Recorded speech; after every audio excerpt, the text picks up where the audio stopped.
សួស្តីអ្នកនរគ្នាថ្ងៃនេះគឺយើងមកជជែកគ្នាបន្តិចតាក់ទងជាមួយនឹង Pickle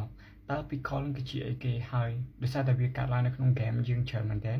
អញ្ចឹងនៅពេលដែលយើងហៅវាតើកីឡាករទាំងអស់នៅលើទីលានហ្នឹងគាត់នឹងធ្វើអីគេ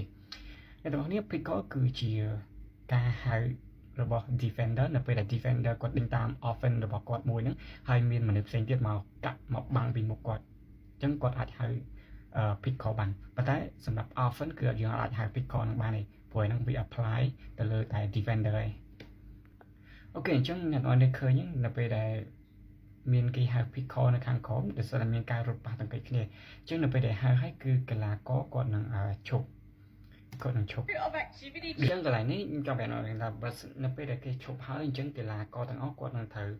ឈរនៅតាមទីតាំងដែលគាត់កំពុងតែឈរដែល like អ្នកដែលហៅ Pickle ហ្នឹងគាត់នឹងត្រូវទៅតាម offense របស់គាត់មួយនៅលើទីលានអញ្ចឹងនៅពេលគាត់ទៅដល់កន្លែងហ្នឹងហើយនេះគឺអាចចាប់ដើមលេងវិញហើយ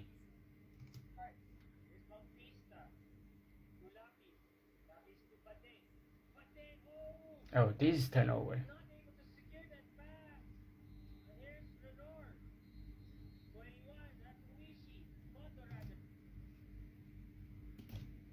ទៅដល់វិញខ្ញុំចង់សម្ដៅទៅលើ3ចំណុចដែលអ្នកទាំងអស់គ្នាគួរតែដឹង